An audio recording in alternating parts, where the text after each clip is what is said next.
There are many simple things in the world. Shovels. They are all different. Gardening shovel. Unloading shovel. Children's shovel. But there is also a different shovel. We use it when we come to the position. In short time, it helps us dig a trench which saves us from bullets.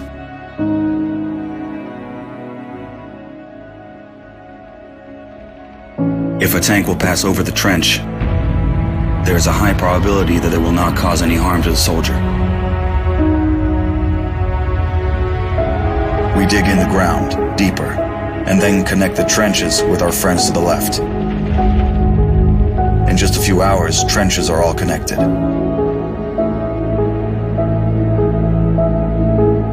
When we do not have an axe, we can use a shovel to cut a loaf of bread. A soldier uses a shovel as a paddle, crossing the wide river under enemy fire. If we run out of ammunition, we will use a shovel again, and then we'll move on.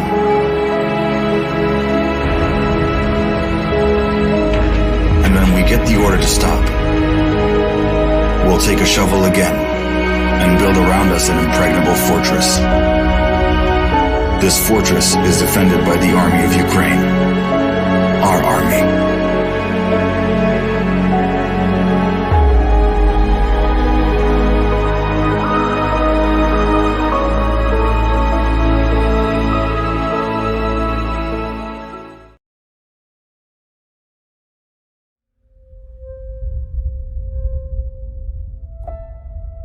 A lot of people look at us as robots who are just out doing a job, but everything we see and do affects us just like it does everybody else. A lot of problems with first responders and veterans is that now we're in a battlefield that's very different. I've lost more friends to suicide than I did in combat, and it really hurts. When you push the human envelope to those maximum extents, physically, psychologically, emotionally, and spiritually, and then you pull that plug, nothing prepares you for the silence. Nothing prepares you for that void. You can't come that close to death without it having some effect on you. I'll never forget my wife telling me, you know, you're not the same Brett that I married. What War Horses does is it puts you in that environment to, in essence, look in the mirror. But that mirror's that horse. And that horse is going to tell you where you're at. You got to relax. You got to calm down. You got to slow your mind down and just think about this one thing, controlling that horse. The first thing we do before we get on a horse, we breathe. Let go of everything. Let go of everything in your head. If I don't let go of everything, I cannot be present with the horse. It's magic. I just started crying. It was the first time in my life that I literally let everything go. Compassion, generosity, love, all of these things trickle back into what it is to be a human being. It's completely changed me. All the confidence I had lost, it started coming back working with these horses. They've given me my life back.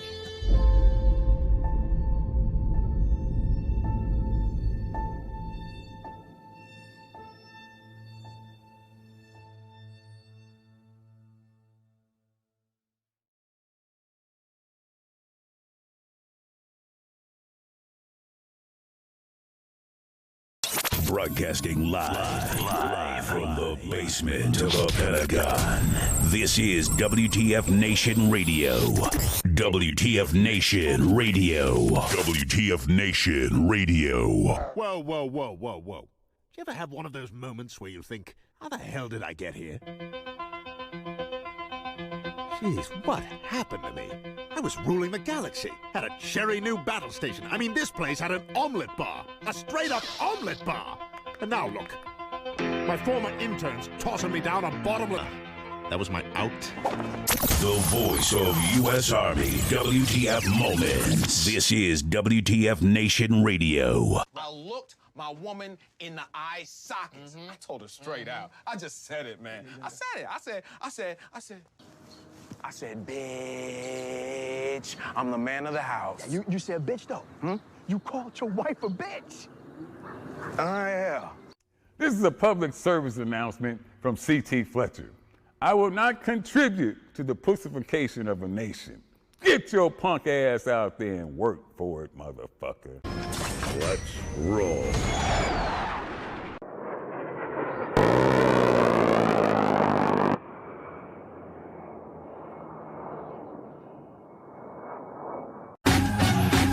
I'm your host, and real quick, let me just fade this out. Let me just fade this out here.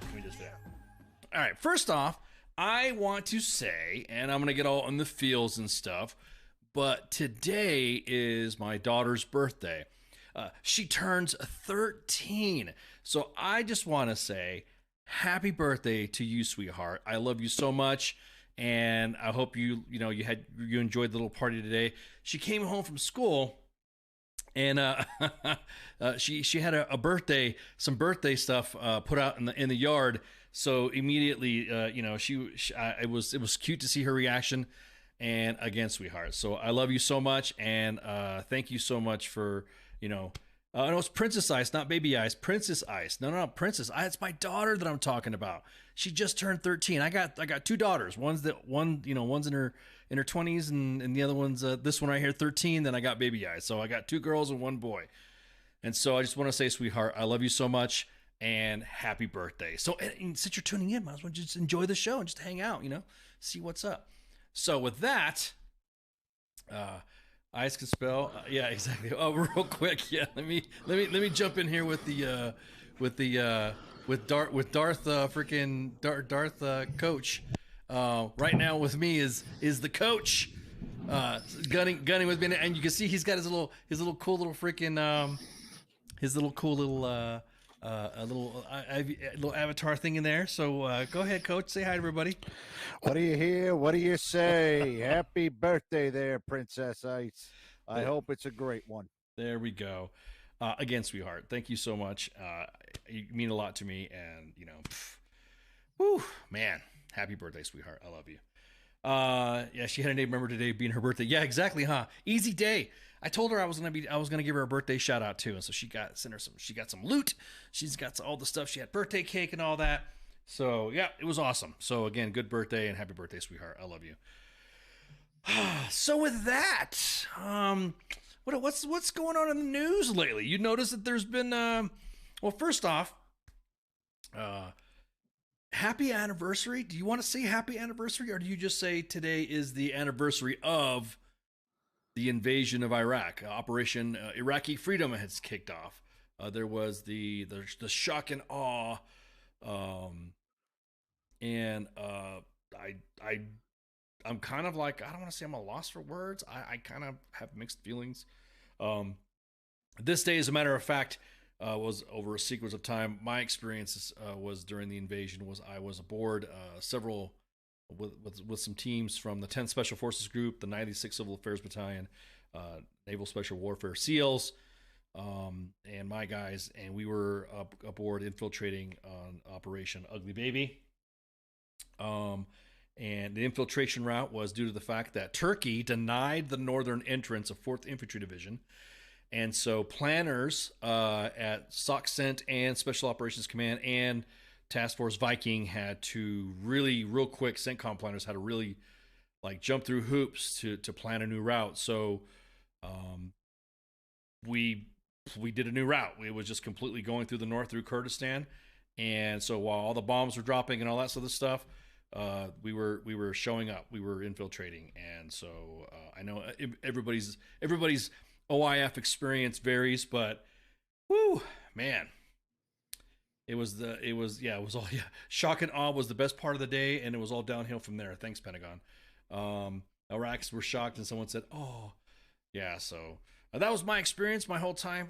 Actually, I did 2 tours in Iraq. What was funny was because when I did the invasion with the 10th Special Forces Group, I then returned back to Bragg, and then I had PCS orders to go to Germany, and I was going to 1st Armored Division, and they were getting ready to go. They were just in the middle of their first rotation, so this was my second rotation. So a year later, I did another rotation in Iraq. So that was my Iraq experience.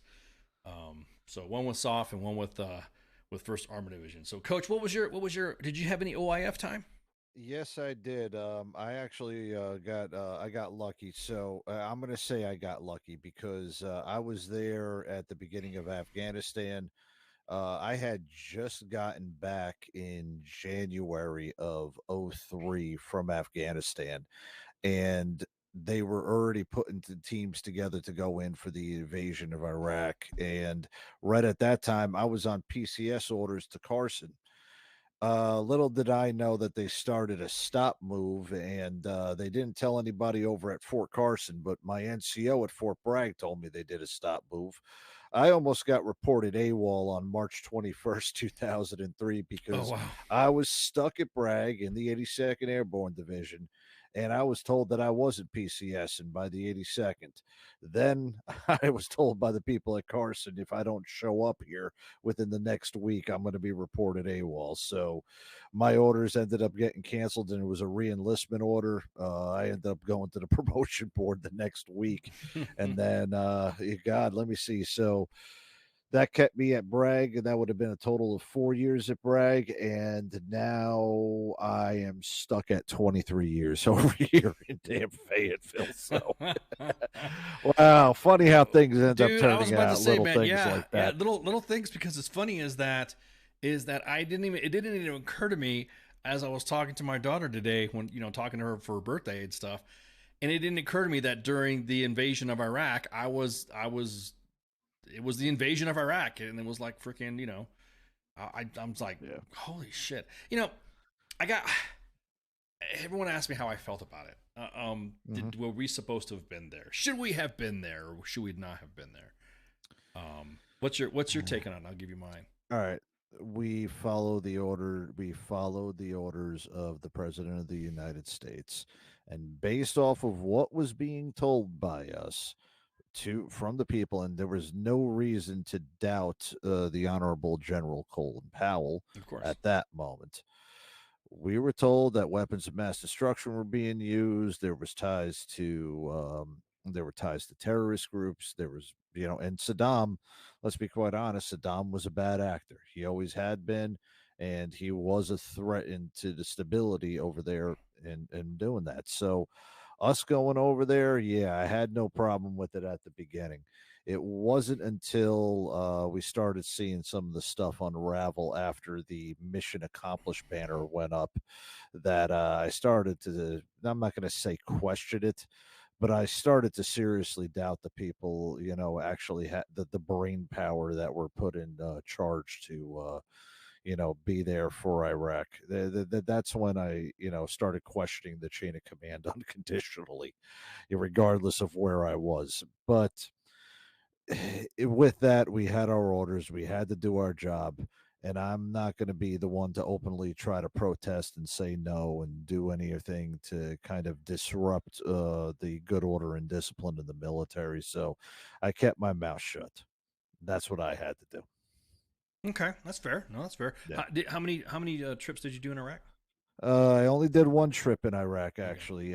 That one, and this is where I say I got lucky. I went to Iraq in the beginning of '09, right at the end of the surge. And when I got there, basically all surge units and everything was already out of it. So we came in right towards the end, or I came in right at the end. It was a different Iraq than what everybody else did, but at the same time, I was in a different Afghanistan than what most people did. I was in Afghanistan at the beginning, and on top of that, I was also there when it was forgotten. Like, oh yeah, that's right, we do still have people going there to Afghanistan before it came to it. I mean, did it I'm feel? not Did, gonna, did you? yeah. Did it feel like it was like how the Korean vets when it came to Vietnam, like it was a forgotten war to you when you? Because like I said, only being to Iraq and I never been in Afghanistan. Did it feel like? Did it feel like there was, because it was like not the first time, right? Not the first time. When we came back from Afghanistan, they still hadn't done the invasion of Iraq. So when we came back, and I mean, you got to think about this. This is the lower enlisted, thought about this time as a 22-year-old young, dumb, and full of cum, private Joe. Oh fuck! Did I just break kayfabe? You're good. You're good. You're good. Yeah. So, but no. When I came back,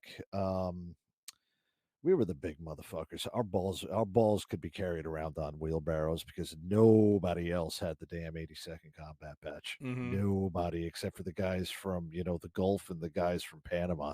And here we are walking around with the big double A on the right shoulder. We were the big bad motherfuckers, and that lasted about a month. And then everybody ended up going to Iraq. We still had our thing, and then it started happening around 04, 05, where I saw people deploying I saw more resources going into Iraq, and Afghanistan started to feel like it was a forgotten war. But then Afghanistan started to feel like, when the fuck is this actually going to stop? And that was towards the end of the time in Iraq where it was like, oh shit, we're still over there. Why haven't we left over there? Right. And that's when you started hearing a little bit more about the unstabilization, and now that we're getting rid of Iraq, we're now focusing our attention over at Afghanistan, and then that whole hullabaloo that happened over there when we left Iraq, and ISIS started to infiltrate Iraq again in that same power vacuum that the Taliban had. Oh, it was you're talking about it wasn't really, it was what was precursor to ISIS. It was called Al Qaeda in Iraq, right? AQI. AQI, yeah. Al Qaeda in Iraq with Zarqawi and shit. So that's right. When AQI started to come back into Iraq after we left, I didn't feel the same emotions that I did as in Afghanistan. Now, I also went back to Afghanistan twice. I went back in 04 to 05, and then I went back in 13.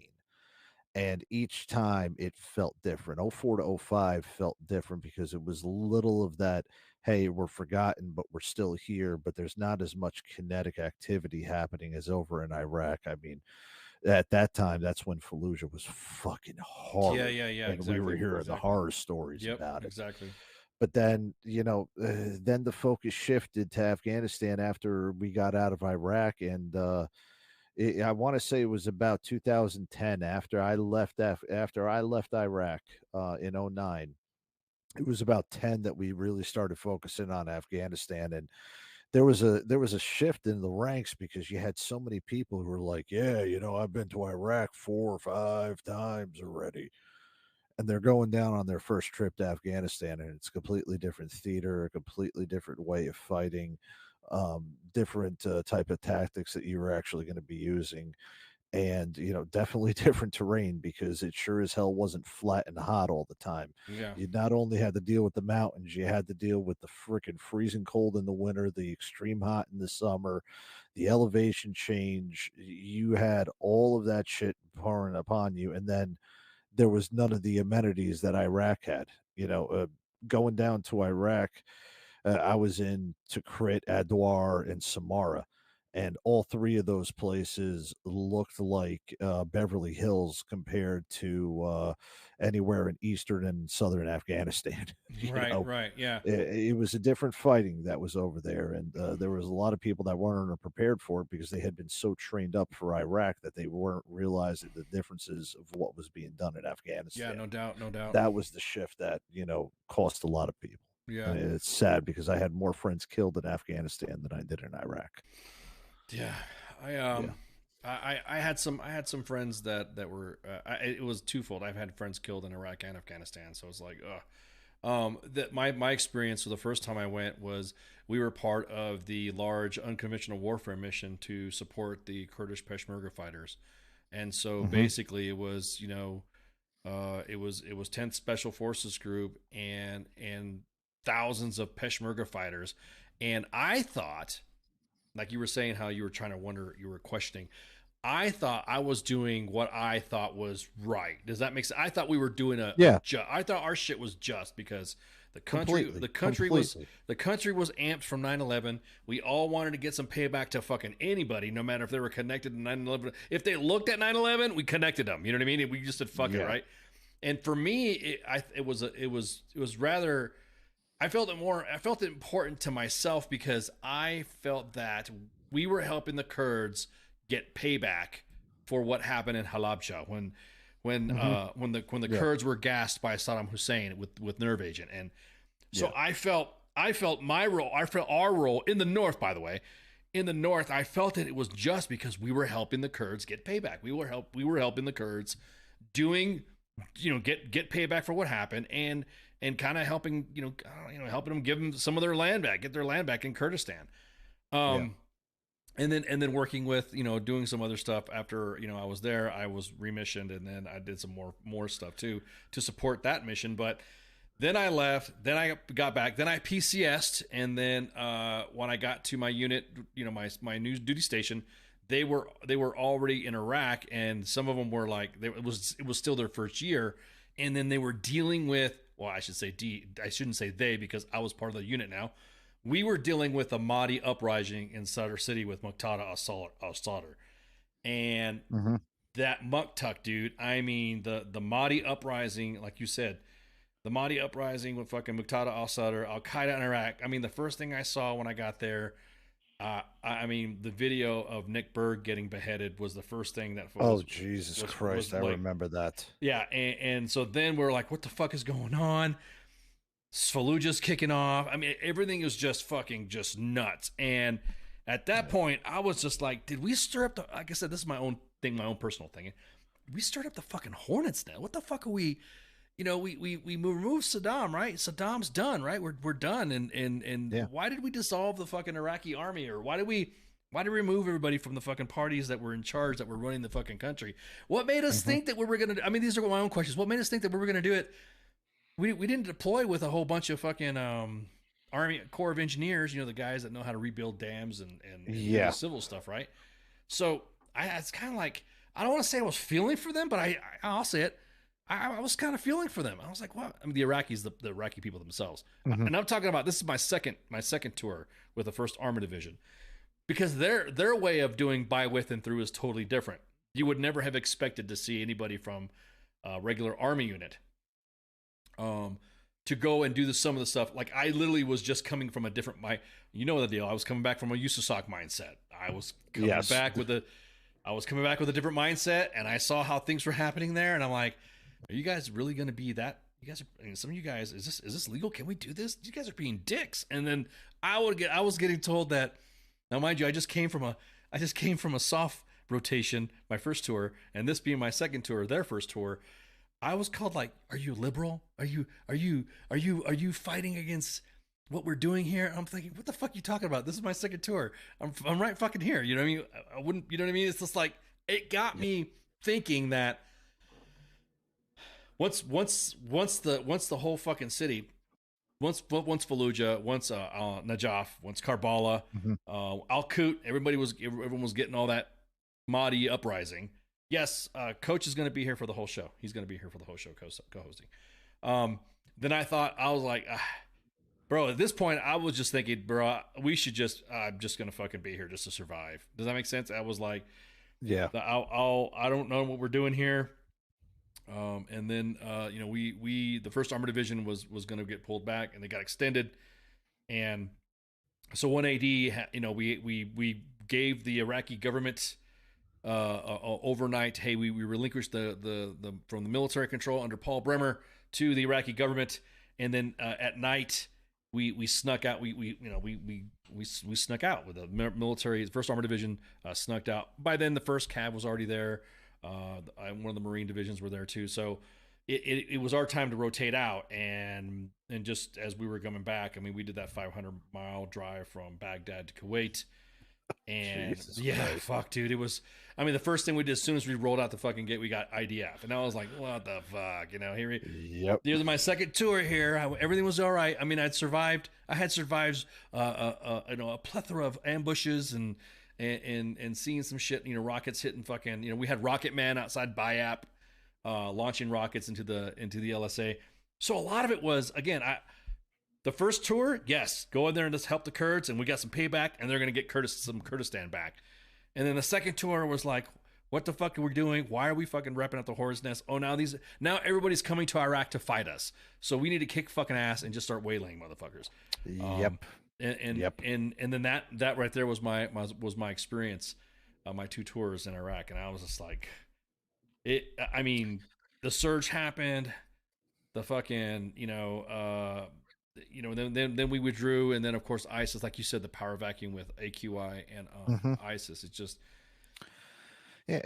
but you know what? I understand when that whole thing happened with that power vacuum, that some people felt the same way. Like I said, when that power vacuum came in, I was as pissed off as I was at the current commander in chief. Back then, that here comes AQI reap, putting it back into an area that we had just lost and shed blood over. But I wasn't as emotionally touched as I was over in Afghanistan. And I guess it might, I know it's different flavors. If everybody's got their own different experience of what happened, and maybe it was because Afghanistan was the one that I went to the most, or it was my first one. Actually, technically, it was my second one, because 01 to 02, from October of 01 to March of 02, I was deployed to Kosovo. So when I went to Afghanistan in 03, in 02, in June of 02, I was the one who already knew all the shit it was used to being deployed. Everybody else was kind of adjusted to it. And exactly. I was like, oh yeah, I'm just picking up from where the hell I left off. I took an extended R&R, but that power vacuum, when it got in there, it kind of pissed me off. But this whole thing that happened with Iraq, I don't look back at it now as something as bad. And here's why. It made me into the person I am today. I know I have my weaknesses, and I can identify my weaknesses. I'm not the stupid bastard anymore who thinks that I'm invincible. Right. I know that I'm vulnerable. But looking back at it, it's made me into the person who I am today. It's made me in the age and everything else, but it gave me the struggles that I was able to persevere through.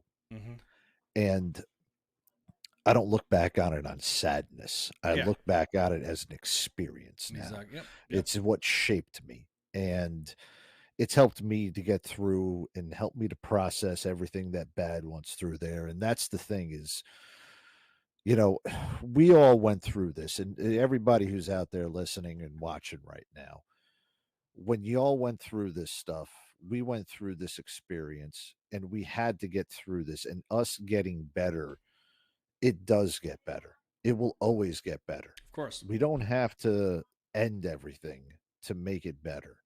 We have to be tough, just the same toughness that we exhibited while we were over there, by having to put up with a massive amount of horse shit, like a fucking garrison commander at a big fob, or the constant threat of looking behind you and everything. When you get through that and you're able to work itself out and persevere through it, you become so much stronger than you were when you were young, dumb, and full of cum and ready to rip the head off of every Iraqi and every Afghani that crossed your path. Yeah, exactly. And that's how I view it now, man. It processed me. I was able to process through it. I'm able to look at certain things in a different perspective. And I mean, would I go back there? For crying out loud, when everything knocked off in Kabul 2 years ago. Yeah, I was that fat guy trying to fit back into my ACUs. Yeah, man. Yeah. To try to get back there just from that. But yep, exactly. I would do it all over again, because that experience that I had, it's something that I cherish. It's something that I look back on, and it's something that I was able to base the person of who I am and build off of that. Yeah. And that's how I was able to move forward, No, I get it, because welcome to my TED Talk. No, I feel the same way. There are some things in my experiences, in both tours that I had, that gave me just a different type of perspective. Just gave me like I said, it was funny, because going from a soft rotation to a regular Army rotation, it just felt different. You know what I mean? It felt like I don't know.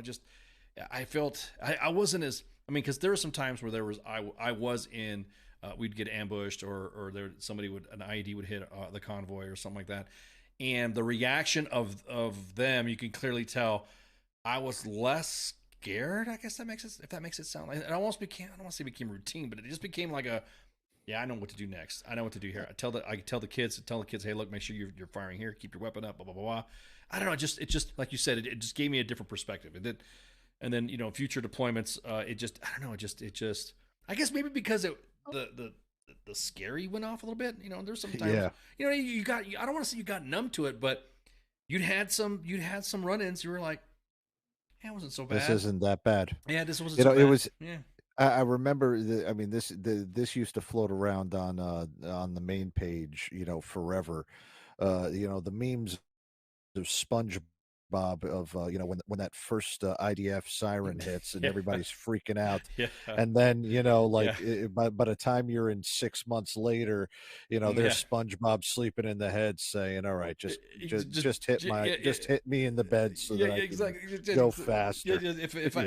If it's my time, it's my time. You remember that? That's what it was. What was funny was that, because it's almost like jumping, because we're both former paratroopers.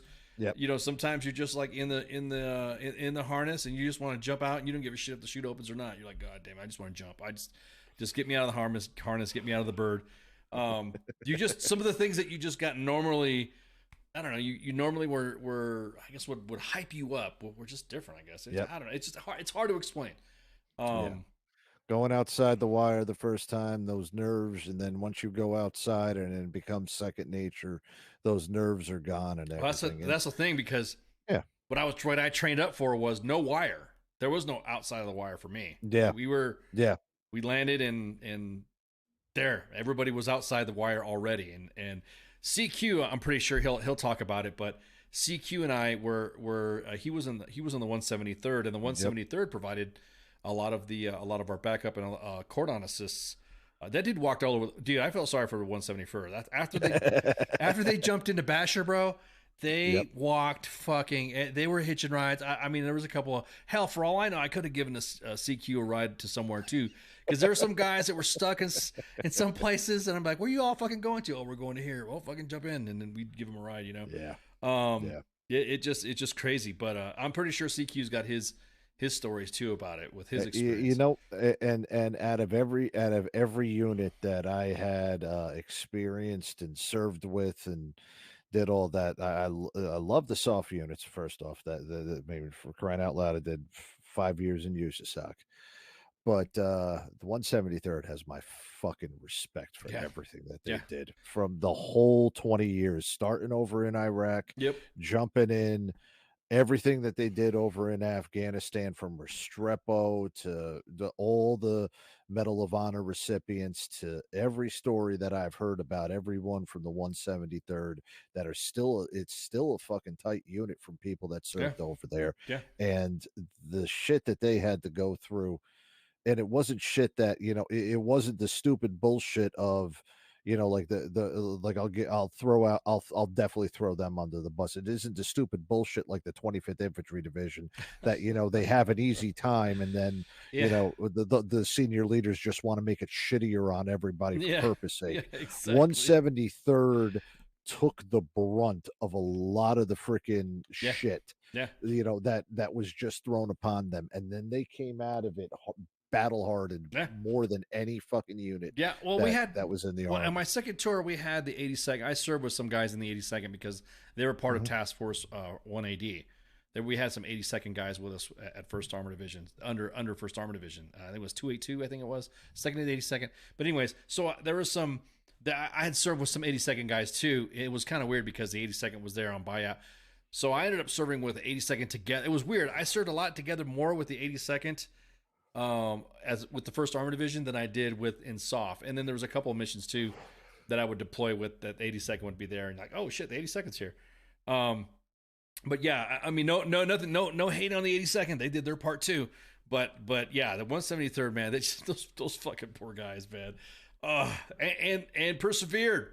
They fucking, They hang on for a second. I got somebody in here in the fucking chat. Felt different. 04 to I got somebody in the chats here. Hang on. So let me fucking. What's this dude here? I'm gonna ban somebody from the page here because they're doing you dropping some stuff. You can't be selling no crypto shit on here. You can't be talking that stuff while we're on the air. So I'm gonna go ahead and so yeah, confirm or come ban. You're banned, son. Sorry. Tune in next time.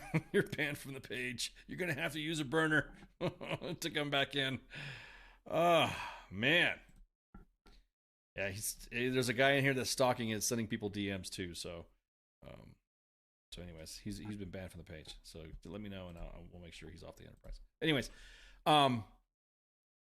it was the eye-opening moment was was Fallujah, like the first and the second Battle of Fallujah.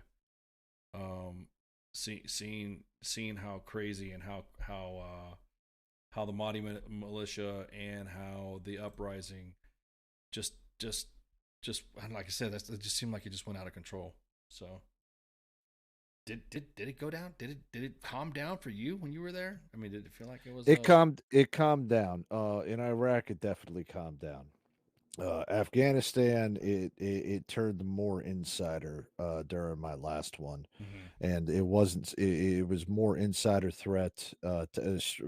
First rotation, it was just straight up seek and destroy the Taliban, and then it was the insider threat towards my last. When I was over in Iraq, it was.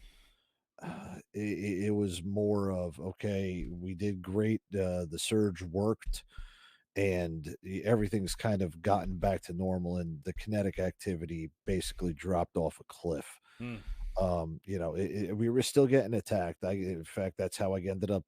That's where I was awarded my cab, was over in Iraq. Gotcha. And there was still kinetic activity. We were still getting shot at, but it wasn't as intense as it was from the invasion all the way up until the surge. Yeah. That was the definite part on that. It was more. It was definitely calmer in Iraq. The worst time I had was Afghanistan in 13 with the more insider attacks. Yeah. Than it was than I did in Iraq. So. Yeah, the green on blue stuff was fucking insane. I also want to point something out too, and for I know this is an army page, and I'm definitely going to catch some. Definitely, people are going to wonder why the fuck am I talking about that. But we always say we got 4 branches of the service, and the 5th branch we keep forgetting about them, the Coast Guard. Mm-hmm. I was talking to a Coastie this past weekend, and I knew that they were there. I just didn't know how involved they were. And, everybody kind of like overlooked that the Coast Guard was around there. Those motherfuckers were all in the Persian Gulf. Yes, they were. There were Coast Guardsmen that were in the Tigris and the Euphrates rivers at times patrolling it. They around all of the major waterways, there were actual Coast Guardsmen over there. They weren't doing puddle patrol up in the Great Lakes or anything like that. Yeah, we had them over there in the Persian Gulf. Yep. They were over in Guantanamo Bay with me as well. They were actually deployed. They were doing shit forward. Those guys, I'm not going to say they didn't get the respect that they do, but I think that they're a little bit more overlooked than what we gave them credit for. I saw more Coast Guardsmen forward than I did Navymen. Aside from the SEALs, those are the only ones I really saw, but I saw more Coast Guardsmen that were closer to the fight than I did anybody from the Navy. Did you just say Navymen? Navymen? Well, I can't call them seamen anymore because if I do, I'm going to get sued by by somebody, or I'm going to get zucked. Navymen, whatever. And Navymen with rifles or Marines, whatever. That's true. That's right. But yeah, but yeah, I saw more Coast Guardsmen than I did any seamen, or actually, no, I take that back. 'Cause I saw a Sailors. lot You of can call them seamen. sailors. Oh, That's what they call themselves. They don't seamen. I don't know what the fuck they call them. I don't give a shit. They suck, and so does their football team. Oh, But yeah, exactly. yeah, Go Army, beat sports Navy. bar every Yeah. sports bar every Sunday night on WTF Nation Radio. Exactly. Go Army, beat Navy. Go Army, beat Navy. No, I saw more Coast Guardsmen than I did sailors over there, and I know that the sailors had their own deployments on ships and all that, but the Coast Guardsmen were there more closer to the fight than the Navy ever was. Right. Give them a little bit of respect next time you see them. Yeah, they were also part of, and I will say this, because when we at the First Armored Division at the time were loading vehicles up, we had to there were some vehicles that we had to transfer over. We had up armored vehicles that we transferred over to the 10th Mountain Division, and me and my big mouth put me on detail because I said something to my platoon sergeant, to the assistant platoon sergeant, and he got fucking pissed off and put me on a detail that had me stuck at Camp Buring. I was working with the G4 Sergeant Major. G4 Sergeant Major is a cool cat, yeah. but he's like, I heard you were shit talking. Can I talk about my mouth? I heard you were talking shit about Sergeant First Class Canning. I heard you got Libby with him, and I said, well, I just thought something was fucked up, and he got mad, and he won. I said, never mind, and then he goes, well, let me hear it. I'm like, I don't think you want me to tell you. Let me hear it, Sergeant. I'm like, all right, so I fucking said it, and the next thing you know, there I am in the middle of Camp Buring. Fucking getting vehicles ready to transfer to the 10th Mountain Division.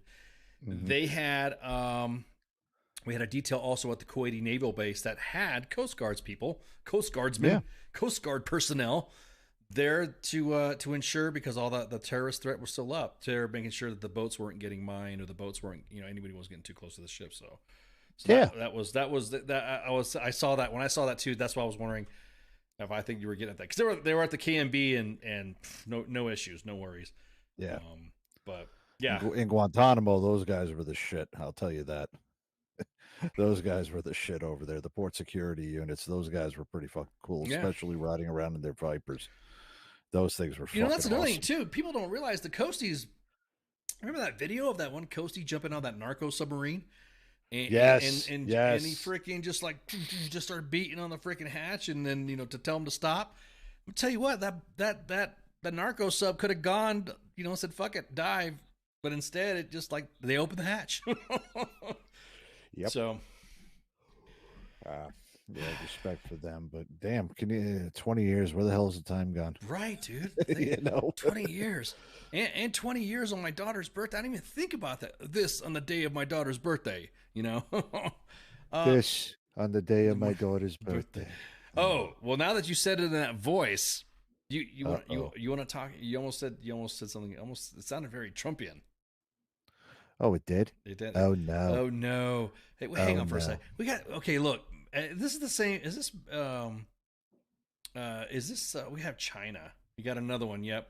Oh, I see that one. You see China. You see China in there. Hey, look, we appreciate you fans out in Beijing, out in Shanghai, out in Taiwan, out in Nepal, and all that stuff. But you can't be posting this stuff here.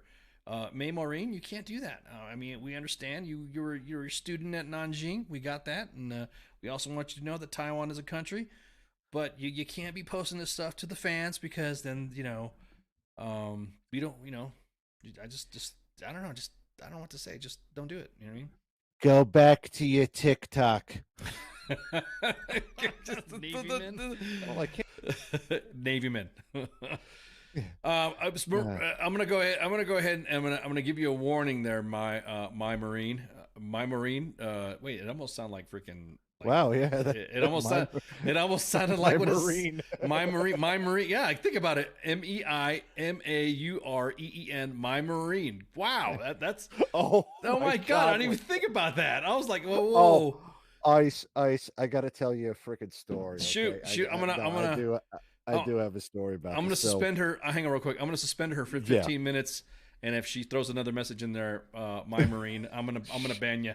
All right, go for it. Growing up in New York, and it's a melting pot, and we had a Japanese or Korean guy that my father was renovating the dojo out of it. So my uncle Frankie, Korean War, not Korean, excuse me, a Vietnam War vet, started talking to him about, hey, were you ever in the service or anything else like that? And this guy said, yeah, I was a Marine. Oh, and man. We're looking at him like, a Marine? What the hell's a Marine? You know, and I've got an Aunt Maureen. So I'm like, a Maureen? I got a friend named Maureen. Yeah, I have Maureen. You know, Maureen. U.S. Marine. And my uncle's laughing his ass off. He's like, I never heard of the Maureen. You know, Marine Corps. I could not stop laughing. 13-year-old me is cracking up that this guy's calling him a Marine, a Maureen, and I could not stop laughing. My uncle looks after me, said, oh, you were a Maureen. You weren't a moron. Okay, that's good. Yeah, exactly. Okay, so real quick, we'll talk about this until we hit the break, and then we'll keep talking about it afterwards. So today or tomorrow, supposedly, D. Treezy is supposed to get an indictment, supposed to get arrested or some shit. What's supposed to happen? Yeah, looks like that BJ that he got from Stormy Daniels while she was on the Apprentice, and the hush money that he paid.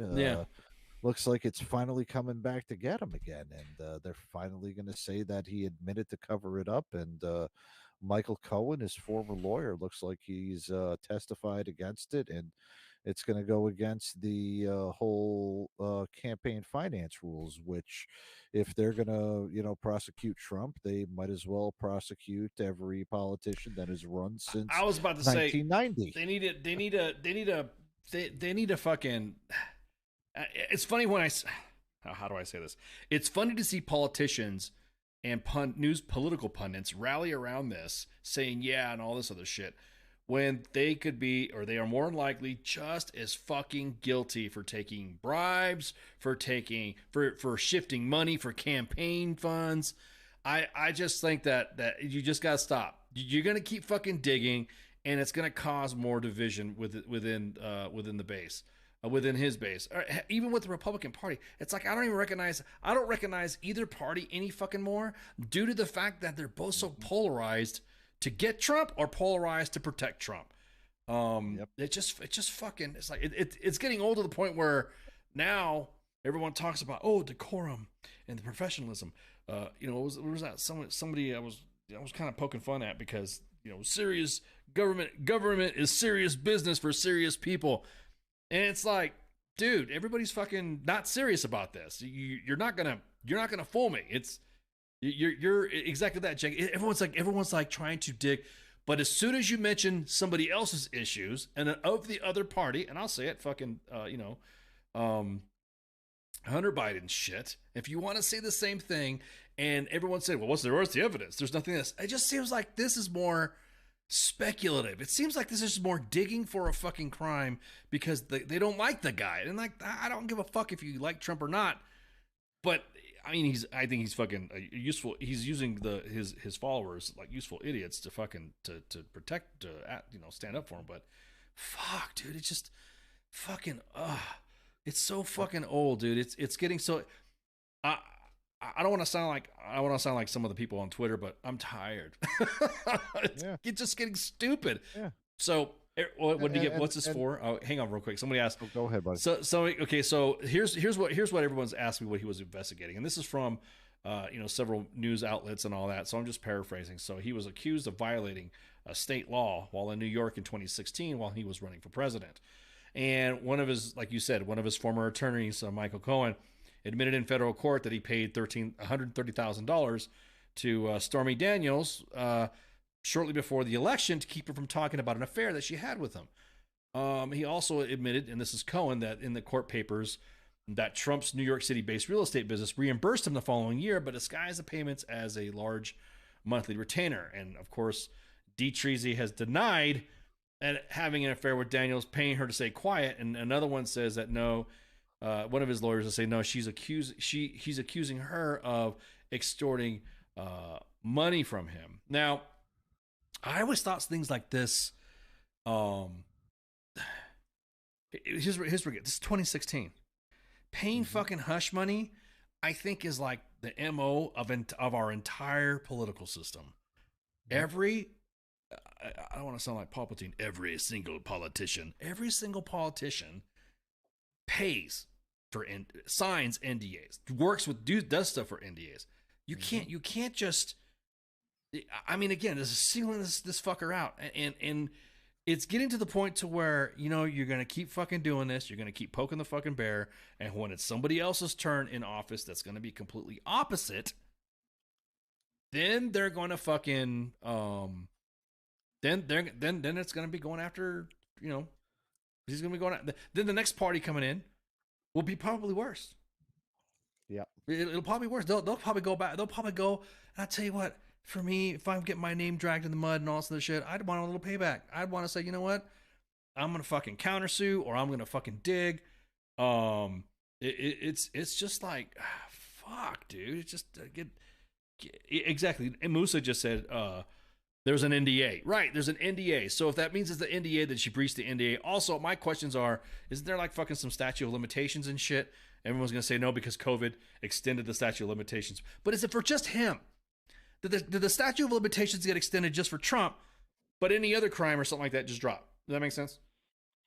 It makes a lot of sense. I also think it has to do with the political theater, just like how everything else with these politicians and heads of state have to do it. They have to do it on the stage and then around their time. Right. So we're in March of 2023. By this time next year, we will be going up with the primary season to find out who's going to be the Republican nominee that will end up going against Joe Biden, because he'll end up running and may have like one other person who won't get the votes because they'll want to keep Biden as the president. The timing of this comes in the part where, after all the delays and everything else that happens, you know, the court filings, the this, the that, everything, you're going to have Trump inside a courtroom right at the start of the primary season. He's already announced that he is going to run. Whether or not we liked it or not, whether or not you supported him or not, you know damn well he's going to try to run. He's going to try to beat it and become the president again. Right. You extend that whole thing out, and whether or not it's good or whether or not it's bad, when it goes into the primary season, it is going to be him underneath the microscope with this stain of a trial going at either just completing or nearing its end towards the start of the primaries. In the eyes of the politicians, they believe that with this whole trial happening during the primary season and the ramp up to the primaries, that it will hurt all of his chances for him to gain the nomination again, and them to stop another type of protest, or to just, you know, basically get rid of it. Because let's be honest, there's a lot of people that are fed up with the current regime that's in there right now, Right. and would say, hey, you know, things weren't that bad. Maybe if he was back in, it would be okay. They're trying to tarnish him as much as humanly possible so that he does not look like he is electable, and that he is not an option to get rid of that. And I'm going to say this too, because there is really no good candidates that would come in and possibly beat Biden. Yeah. There is no candidate that you can identify right now, aside from Trump, that has the possibility to beat Biden. So you tarnish him up as much as humanly possible. Biden gets the election. Right. And then we've got another 4 more years of his bullshit. Asking who, of his 4 bullshit. more years of this current bullshit. Yeah, and well, my biggest thing is that it's like everyone tells me when I bring up Hunter Biden and what is going on, his connection to possible business dealings and stuff like that, I get told these are apples and oranges. These are not connected. This you can't. Yes, so what? His family was dealing with some shit. Then I always think to myself, and I've retorted back to some, then shut the fuck up. Shut up about fucking Ivanka and Jared Kushner. If you don't want anybody to bring up Hunter Biden, then shut the fuck up about Trump's kids. You know, it's so funny. Everyone thinks you're a vile piece of crap if you talk shit about somebody's kid. Everyone thinks, but when it comes to the Trump family, as soon as you say something, now again, I'm not defending any of these fuckers. I mean, trust me, these motherfuckers will sell you up fucking river faster than anything else and leave you. Both parties, both whoever is going to run, they're both going to sell you up a river. They're not going to support you. I can't believe today I liked a comment, I liked a post that Jesse Kelly posted about Trump doesn't give a fuck about you. He doesn't give a fuck about the defendants of the January 6th Capitol riot. He's everyone's he's talking about everyone should rally for him in New York, and everyone's saying, you know what? Why? He's gonna fucking forget about you then, or he's gonna leave you hanging. So I couldn't believe I liked that fucking comment or like what he fucking said. So. It's an end to the means. That's what it comes down to, and he really does not care about people. And whoa, wait a second, wait a second. Hey, Ice, give me a second. I'm being told that I need to get up off the chair for it. What are you doing here? Shut up and just get me the microphone. I can't, sir. I can't right now. Get off of your chair and give me the microphone. All right. Ice, I got to get going. Hold on. There's somebody here that wants to talk. Okay, go for it. Ice, this is former President Donald John Trump. How you doing this evening? It's great to be on WTF Nation Radio. It's better than Fox News, I'll tell you that. That cuck Tucker Carlson, I can go ahead and I can strangle him and Sean Hannity. They're both disgraces. They do not back me whatsoever. They're wimps and they're terrible people. Only thing that I can ever be truthful on is on my Truth Social as well as U.S. Army WTF Nation Radio. I love WTF Nation Radio. It is the best of the best, the brightest of the brightest coming from the bunker of the Pentagon. It is the punter. It is the center of excellence. Excellence, just like it was in my presidency. And I need to tell you about these indictments once we get after the break. Do you want to take a break right now, or do you? Yeah, let's take a break because I got some shit that I want to talk to you about, D. Treezy, because this is some. I got some questions. So we're gonna go ahead and take a break. Well, I've got the answers. We're gonna take a break, and we'll be coming back with D. Treezy, not President Trump, but D. Treezy. So we'll be coming back. My George Bush is better. Keep me out of this. Shut up, Pip. We'll be right back. What is this Facebook Live? I've never heard of this shit. WTF Nation Radio. WTF Nation Radio. Take it from me, Ice. You can't just float around space not caring about stuff forever. The voice of U.S. Army. WTF Moments. This is WTF Nation Radio. Shit in the bag, Pogue.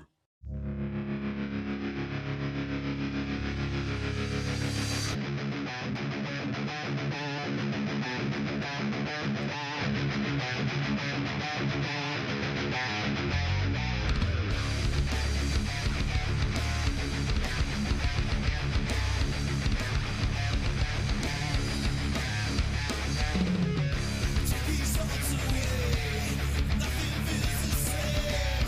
Left it all behind.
I am here determined to stop this future atrocity. This station is now the ultimate power in the universe.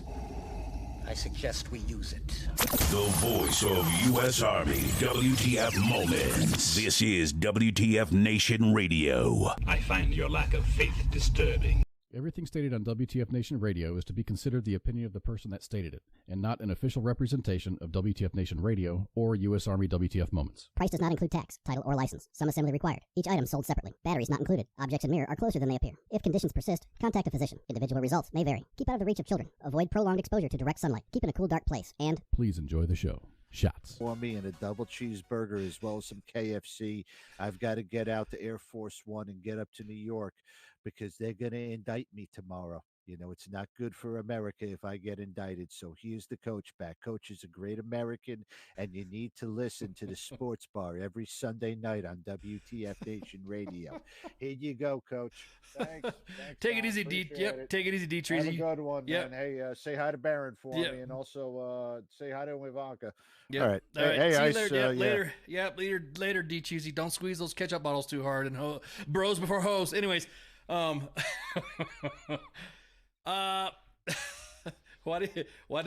does G Cheesy sound like Mort from Family Guy?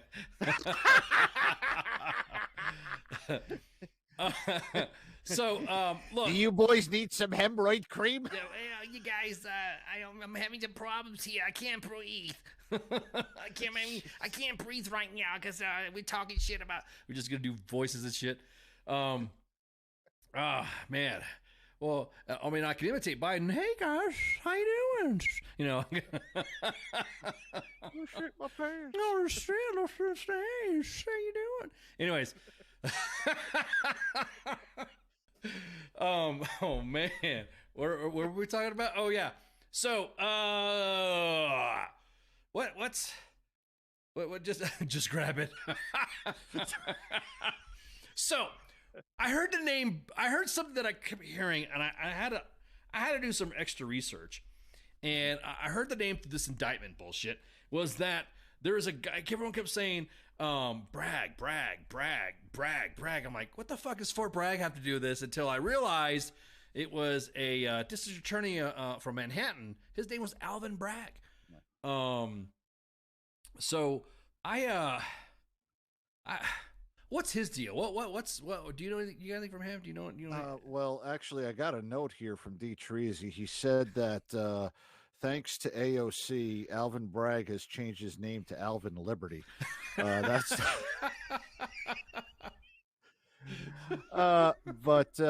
Give me he is the Manhattan District Attorney, and let's be quite honest. Anybody that's in politics in straight New York City is a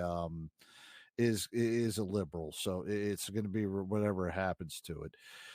He went to Harvard, and early in his career, he's been working for the Attorney General underneath Elliot Spitzer. Oh yeah, that should definitely show him how great he is. Gotcha. But he is one of the people that have been, he's been one of the people who has basically tried to get rid not really I'm going to say he's been political for a while, because he really doesn't try to do a lot of the misdemeanors and the crimes. He is more of those people saying that, the low level crimes such as, the prostitution, resisting arrest, cannabis related misdemeanors and things like that, unless it's a felony charge. He really doesn't want to persecute all of them, especially when he was over as the Manhattan District Attorney. And it's been just kind of, that's his kind of ways. Yeah, I don't know what he's had, but I mean, he went to Harvard, so he's got to be, one of those great upper, Northeast liberals that come out of that part. But the guy grew up in Harlem, and from my understanding too, he also has some ties with the good old with the Reverend Al Sharpton. No shit. So, oh, okay. Yeah.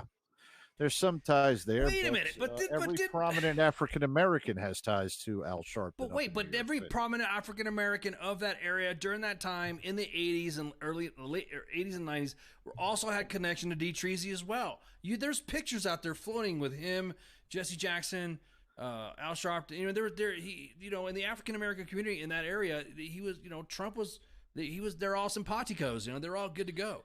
So yeah, they were. As soon as the money started drying up, they weren't simpatico, and when they went against the political beliefs in order to gain the power, they were instantly enemies. And that's the sad part, is that even with the upper people, they let political leanings, dictate the people that they called friends and associates. Right. That's another thing too, is how everyone's like, I'm going to run with Trump. I'm going to run with this, and I'm thinking, you know what? If I was running for office and I had, like, say for instance, you and I were running for office, I wanted you to be my running mate. Yes. Or I didn't have a running mate, or I didn't pick a running mate yet, or me and you were running. Let's say we both were running for the same ticket, and we had a debate. And the debates, all they do is just fucking shit on each other, talk shit to each other, and all that stuff. I don't get how each party snatches up the person that they were just debating on the debate stand as their running mate. Better have your enemy as somebody that's close to you than having to run up them against again, like the current VP. Let's be honest. She said that it was all politics when she got the VP nomination. That being the case, I think she would have been one of the outspoken people that would have ran against Biden had she not already been the vice president. And, it's the... All right, I'm going to say this, and I am saying this, thank God that this never happened. If Hillary Clinton was the vice president instead of, President Scratch and Stiff. Yeah, no, I'm talking about that for back in the day. She would have been president right now. You think so? You think if Hillary was the vice? If Hillary was the VP, she would have been doing that, because she put up a fight against Obama, and she didn't get the nomination because Obama was the clear choice. Everybody wanted him because of what he stood for and what he was supposed to bring. Yep. But had he not done that, there would have been that part where, even with that, some people would have thought would Hillary had done better, even when Obama was struggling with all the stuff. I'll be honest with you. Nobody ever asked if Sniffin' Joe was. You know what pisses me off about his nomination too is that Joe Biden came in late. He came in at the last. He just showed up towards the last. Yep. And the next, there we go. We're just going to put him in. And I hate the fact that both parties feel that they are owed to be in the president. Like Hillary thought the same fucking thing. Yep. Hillary thought that she was owed the presidency.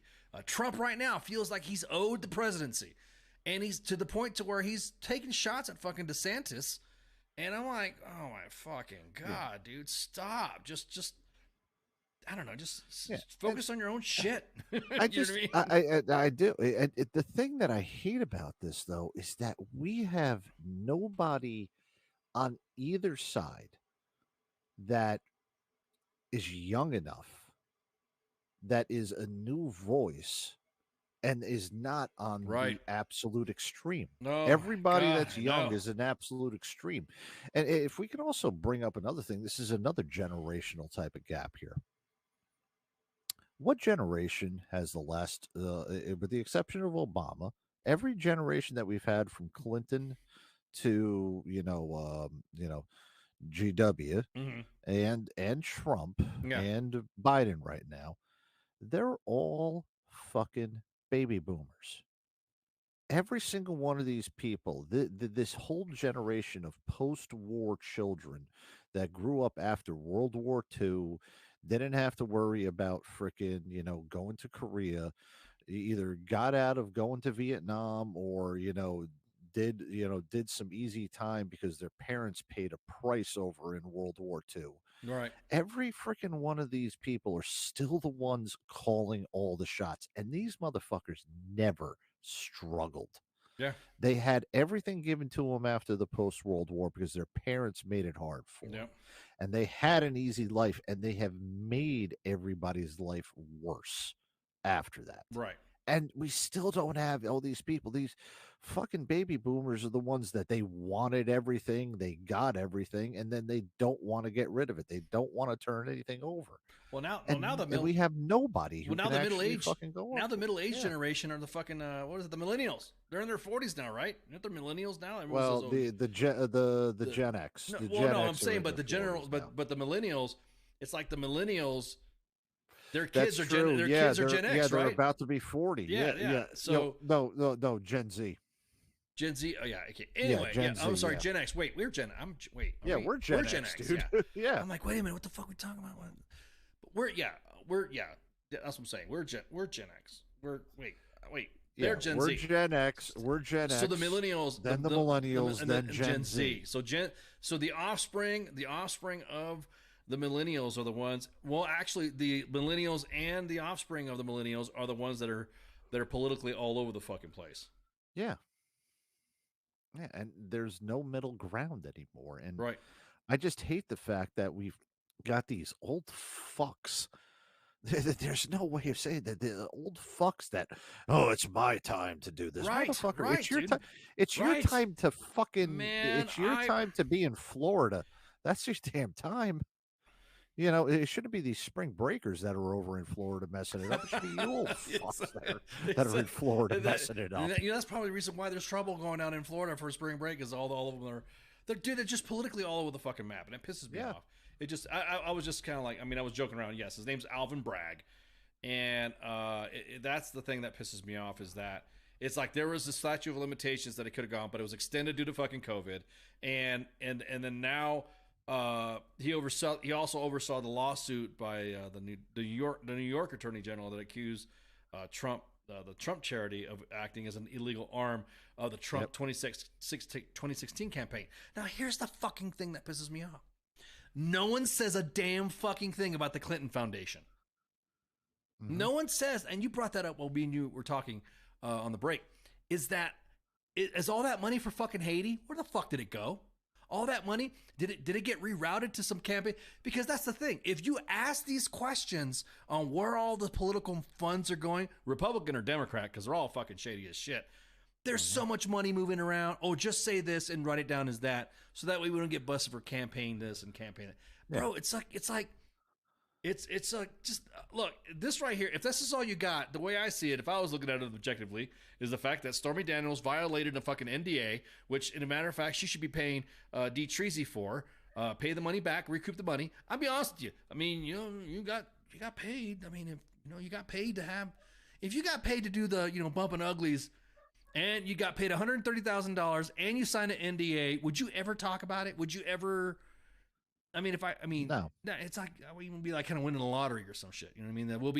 There will be signs if you see me riding around in a badass Harley. Damn, Ken, everything all right? What are you doing?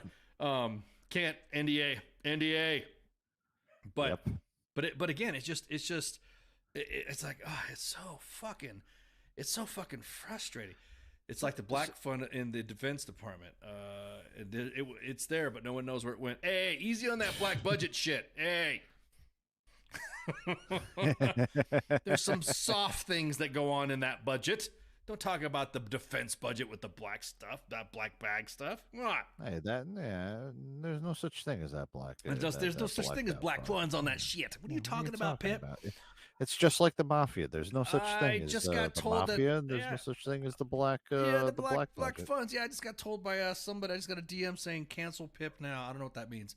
Just kidding. But anyways, I think that Epstein didn't kill himself. Exactly that. Is we beat around the fucking bush. Leave me out of this ass. We beat around the fucking bush. Cause you notice, I'm trying to remember what the fuck Bush did. Like, did Bush have any drama like this with campaign financing or some campaign drawing? I don't remember. I don't recall. No, I don't remember anything from him about the campaign finance. Yeah. I just everything with him was centered towards Afghanistan and Iraq. Right. And And so mainly Iraq. yeah, not and Afghanistan. it's just like all of a sudden, anytime a Clinton staffer or former Clinton staffer, did you hear about this recent one who was found hanged and shot back of the head, and they ruled it a suicide? Yeah. I was like, what the fuck, Yep. dude? It's like, I'm letting you know right now, myself and the coach are not suicidal. We love life. We like Harley Davidsons, and we like, hanging out and drinking beer. And there is no chances ever that he and I will ever take our own lives. Never. Just for purely talking. Not one bit. Not one bit. So no. And, Now my wife would take my life, but yeah. Well, I think. Hold on. Let me retract that. Okay, no, it would never happen like that. But Well, I'm pretty sure she's thought about it. Better check your brake lines. The thing is that I think that Bush, his only real, I guess, political shit was everybody was butthurt about him winning his election and the hanging Chads incident. See, that's another thing too. Could you imagine if W was running for office and it happened now? Like, not like how Trump said with election denying and the government, the election was fixed or whatever. Could you imagine if that happened now? Like everybody, like the Dominion voting machines, the people who are making it are suing everybody like a motherfucker, specifically Fox and everybody else for what they said. But could you imagine? My Pillow guy is about to go out of business. Yeah, My Pillow guy too. So could you imagine if like that happened now? Like if you said these machines are bad because there's hanging Chads. I remember this hanging Chads, which means when the machine punched the vote card, it left a little indicator of a hanging Chad. So it maybe wasn't really a vote, even though there was a hole through the only hole in the fucking card. And then the Supreme Court had to come in and say that W won, or we're going to give it to W. So back when W was running, his election was being questioned because of that.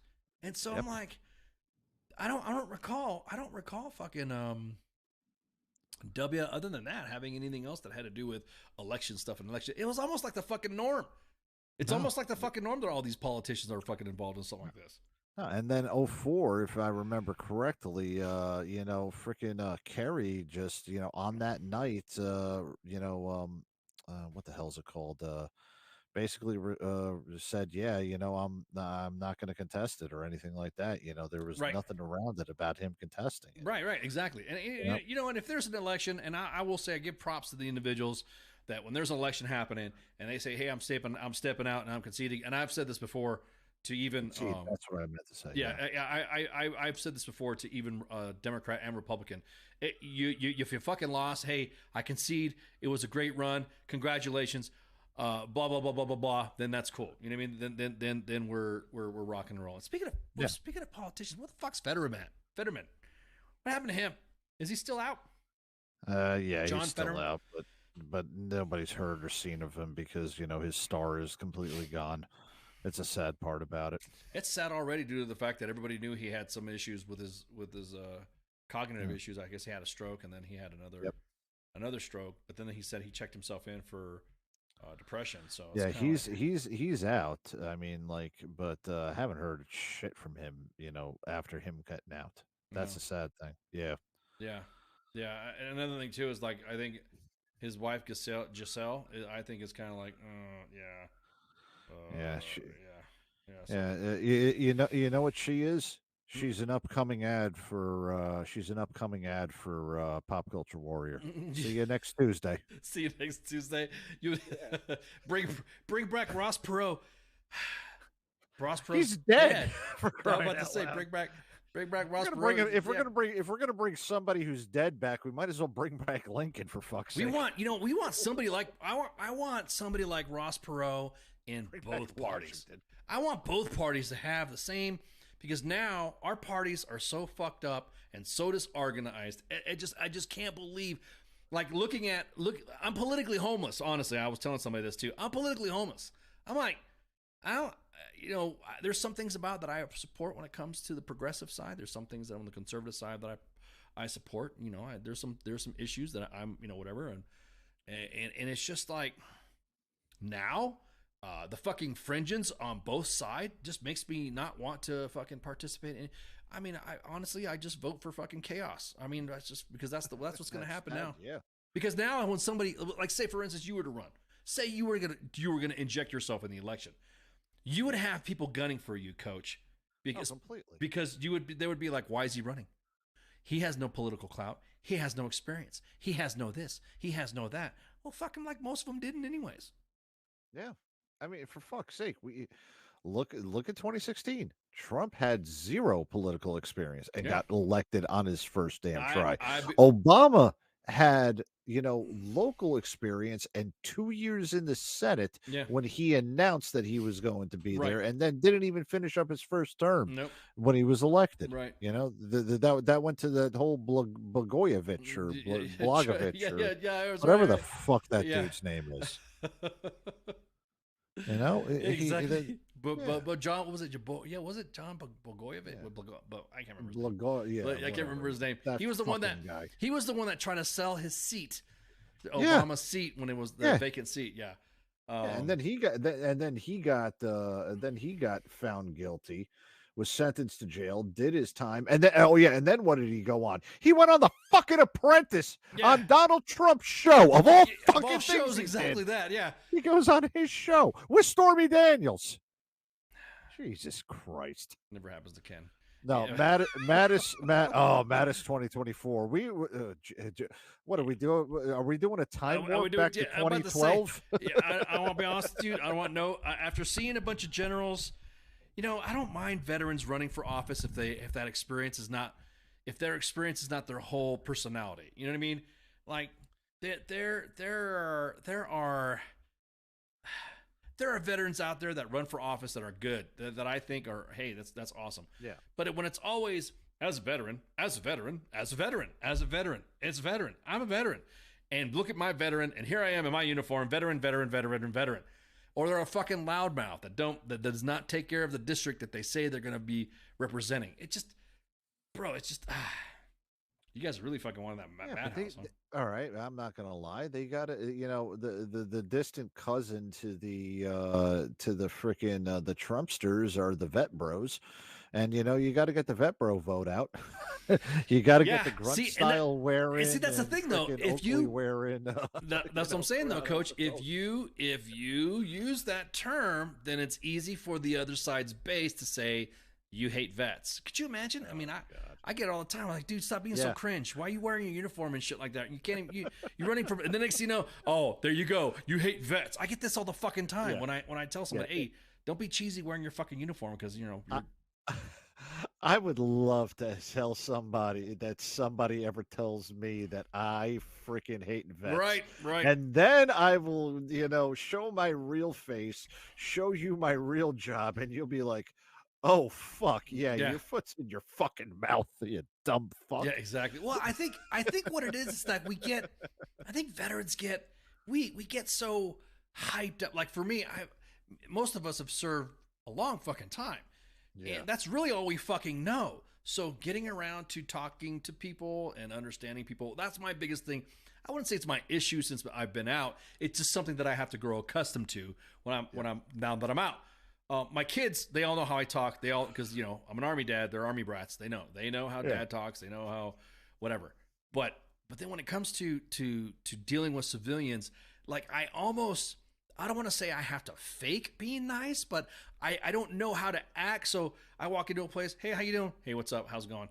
And the next thing you know, fucking everybody's like, oh, is he being a dick? And I'm like, hey, how's it going? And then I realize, oh, that sounds like going to a civilian. That probably sounds like a dick.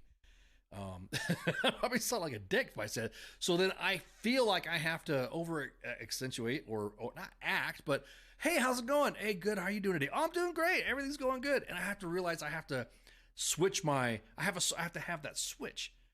And you want to talk some chai? You want some chai? I got chai. I cook chai. Like right now, I'm drinking stocking milk coffee right now. Always got to get a plug with them. Those guys are great. No Baileys tonight because tired. I was recovering from having a head cold or allergies or something. So I was out the net. Yeah, last week, you weren't feeling that great, man. How you feeling now? Better? Yeah, I feel a little bit better. Yeah, I think what it is, I went out and sat on a rock and looked at the stars and drank some tea and talked to some animals, talked to my spirit animals. Johnny Cash showed up, and make sure you don't forget to say happy birthday. Anyways, oh, that's Elvis. My bad. Wrong spirit animal. It sounded like Elvis. Yeah, Exactly. I was about to say. No, I had a hot toddy. I had some Theraflu. Again, dealing with baby ice, man, and he was sick too. So it was kind of like, oh shit. I'm glad. That's right. I'm glad that he and I were both sick at the same time. So that way we both were just loafing, and that's all I did. We just sit on the couch and shit post. But no, it's the veteran thing that makes me mad that it's coming out, because then it's also can backfire because of you're not on the fob, you're not doing stuff that you normally do when you're in, and then all of a sudden when you do something that's opposite of that, like I don't know, being nice or being I don't know, being political. Yeah, cordial. Yeah, being veterans get pissed off because they want you to come in and go, yo, you need to shut up, and also there's a bit of decorum. You have to act in Congress. You can't act like Marjorie Taylor Greene, or what is that her name? NGT, whatever her name is. Marjorie Taylor Greene. Yeah, and then or Lauren Boebert. You can't go in there and start and start squawking in there, but with a vet bro attitude, because veterans, fuck you. You don't like veterans. You can't. You're not going to be taken seriously, and that's what I think. That's what I think Trump did, was to shake out all the shadiness. That's the only thing I really kind of admire of what he did, because he came in there not giving a fuck.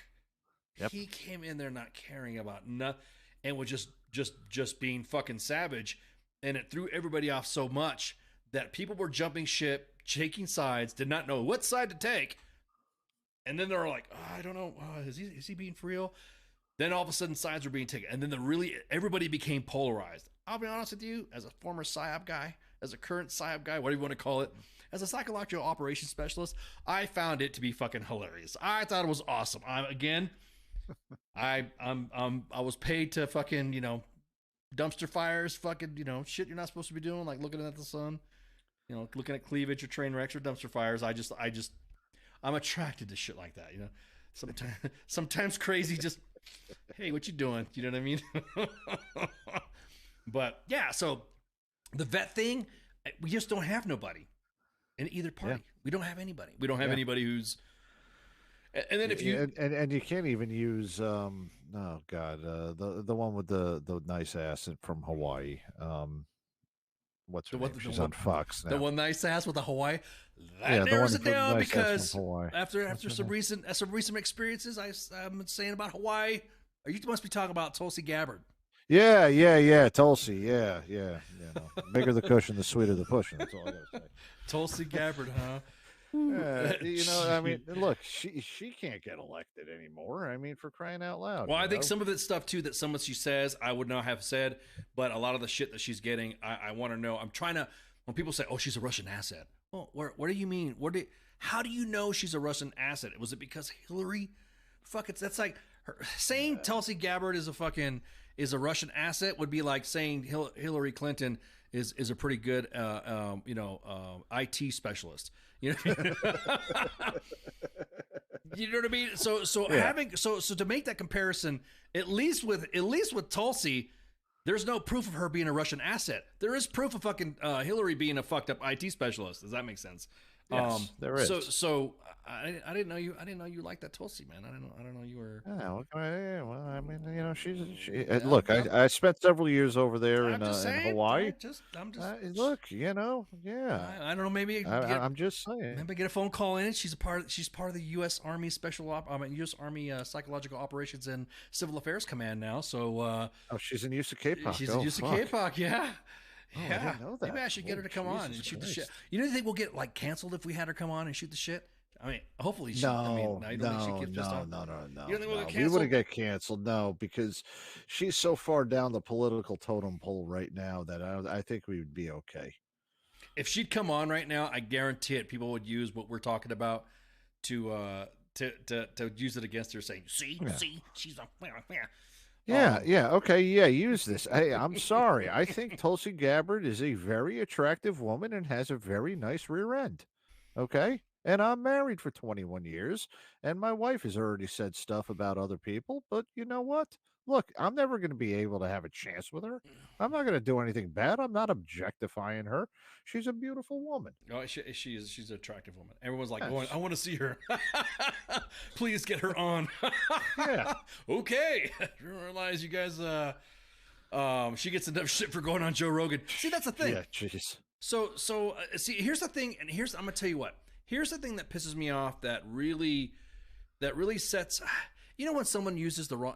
You know me, English is my second language. So Yeah. you know me, and you talk and you laugh at me. Oh, not laugh at me, but you say, "Hey man, is that what you meant to say?" Because I think it means something else, and I'll correct myself, right? Yeah. But I think right now, that Mike was like, I hit that all day long. I'll say your comments. I don't give a shit.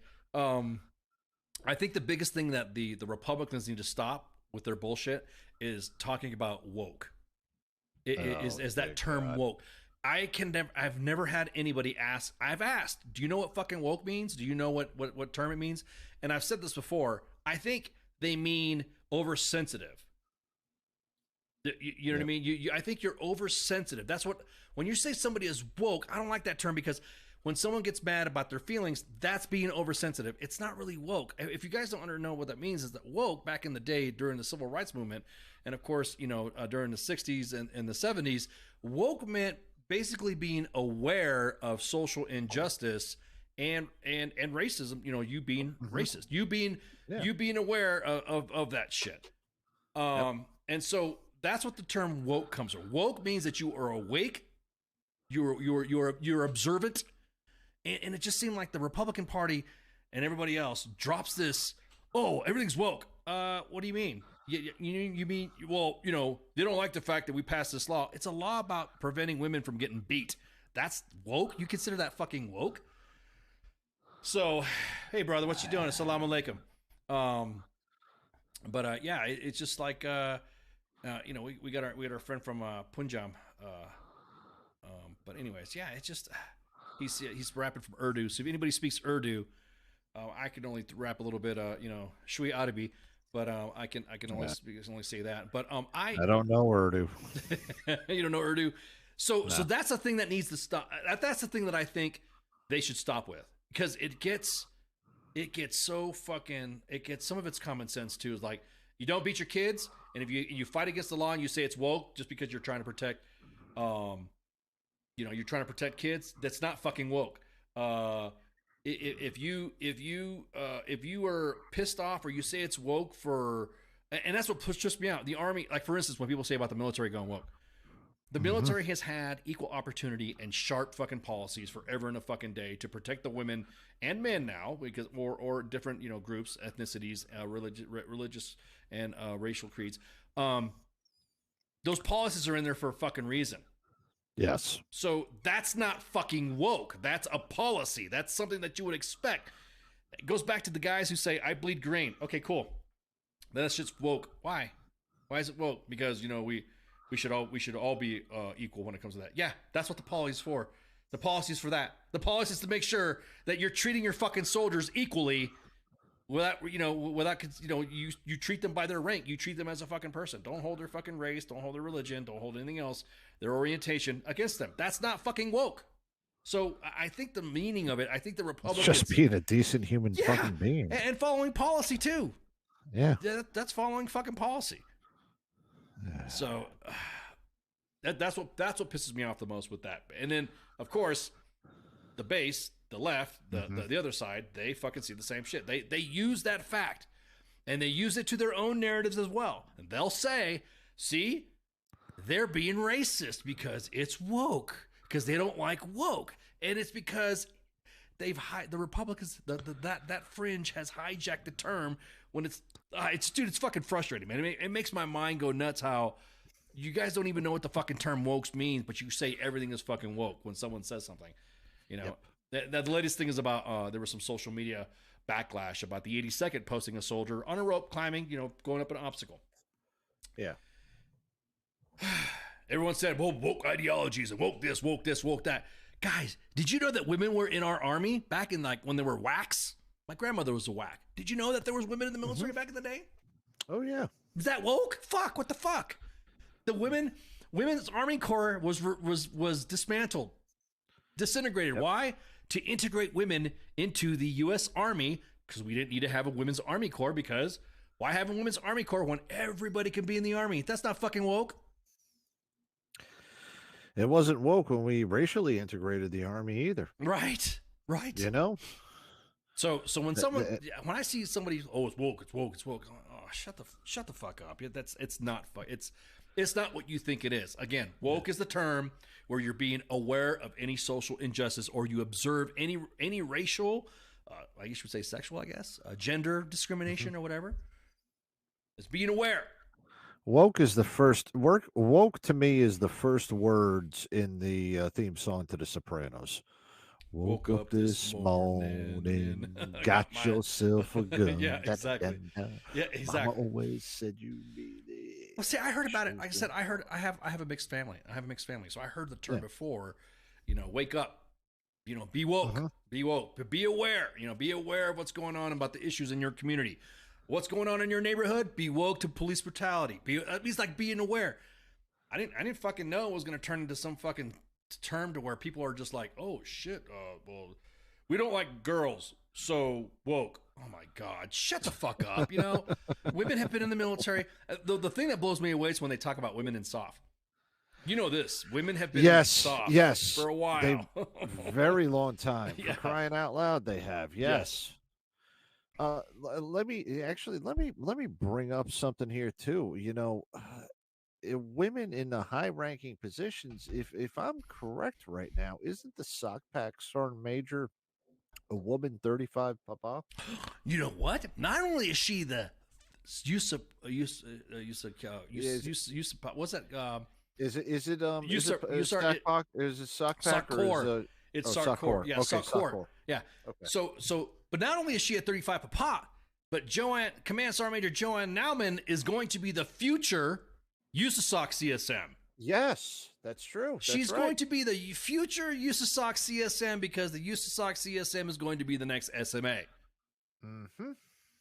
And I tell you what, she's probably got more fucking deployments and more shit under her belt than fucking most of the guys are saying, "She's just woke." You know what I mean? and let me get a little bit on the inside portion of the 35 Papas. So, yeah, let's talk about the 11 Bravos, the grunts, we're going outside the wire. 35 Papas, your intel guys that you had going outside the wire doing all that, signal intelligence shit, that was the 35 Papas. I had one who was a female who was part of my MFT. Now, she was that's another topic for another conversation. I wish James Prant was in the conversation about that one, because that woman was just an absolute freaking nightmare. But regardless of that, she was out there doing the same thing, not only with the regular infantry units, but also with the soft units that we were at. Right. When I went intel, every freaking one of them that were out there, they were doing the same shit. I've known multiple 35 Papa women that could outdo whatever any damn, there were several privates that couldn't freaking hold these women's freaking rucks and hold their rifles. Right. And they were out there doing their damn job, just the same thing as SR Major was doing out there. So you can't tell me that, having a freaking woman commander or a woman command sergeant major in USASOC is being woke, and it's a political type of thing. Well, most of them fucking do deserve it. Well, yeah, and the thing is that her work is if you look at her work and you not look at who she is, you would go, oh, this individual's badass. This individual, oh my, this person's, this is all right. This is badass. And then it was revealed that it was her. Everyone was like, oh, I'm like, oh my, just shut up. just shut up. Yeah. Just shut up. So anyways, that was my little rant on that. I got one more thing. You want to talk about this one more thing? And so currently there's a family out there. Some time too. Yeah, you got it's about ready to go. Did we? There's a family that was told by Fort Carson that they needed to fucking fix their floor. Did you hear about this? Did you hear about the story about what happened with this family? Out at Fort Carson, there was a family. There was a spouse who was living in housing. And it's just a pregnant woman. Yes, this is the pregnant woman. Oh, yeah. Exactly. This was the pregnant woman, and she fell through the floor of her housing area and the landing into the crawl space inside her military housing on Fort Carson. And they're like, "Hey, I'm out of here. I'm done. I'm out. We're moving out." And it was like, their family is like choosing to move out, and after months going back and forth with the property manager for the Army. Now this family, this is what her account is. Her account is she was grabbing some paper towels and I fell straight through. It was a cloud of dust that came up in my face, and then she suffered some bruising and some scrapes. And she says the emotional toll is much worse because, of course, obviously, if you're pregnant and you're walking around a floor in your house, you expect you expect not to fall through the floor. Exactly. Yeah. Let me show it. Matter of fact, let me grab the picture here. Let me see here. Right. What? As a matter of fact, let me see if I can grab a window cap. And we'll just, on 11 News, our Call for Action team started asking questions after a local Army family called us with some big safety concerns at their home. Let me see. We might get Zuck, so I'm talking. Is on Fort Carson. A pregnant woman says she fell through her floor, landing in the crawl space. Family claims it's look at that damn floor right there. They got floor out there. Exactly. Property managers contracted to manage housing on post say they fixed they're underneath the house. They said bodies buried there, exactly. So she fell through the. So I'm gonna wait till it gets to the portion where she's talking, but I couldn't even imagine. So there's the guy walking through. I'm surprised that they let somebody walk into the house. Have you noticed how every news reporter always starts with their hands like equally shoulder length when they're talking about something? Yeah, I think that's a lot. I noticed too is that people like that talk. Oh, it was in her laundry room. Yeah. So she fell through the space, and you can see right there, they covered it up. Like we fixed it. So, but anyways, fell through the crawl space. And hang on, let's hear her account right here, right quick. Hang on. Scrapes last month after stepping on the crawl space access only to have the floor give way. She says that happened after she reported a water leak under the house. A leak the property manager, Balfour Beatty Communities, claims they fixed before Martin fell. In a statement, Balfour Beatty says the tenants moved back into the house after repairs were completed and inspected by the Army, and says the family raised no additional concerns, adding they are working closely with the Army and Fort Carson Command to ensure that residents are safe and comfortable in their homes.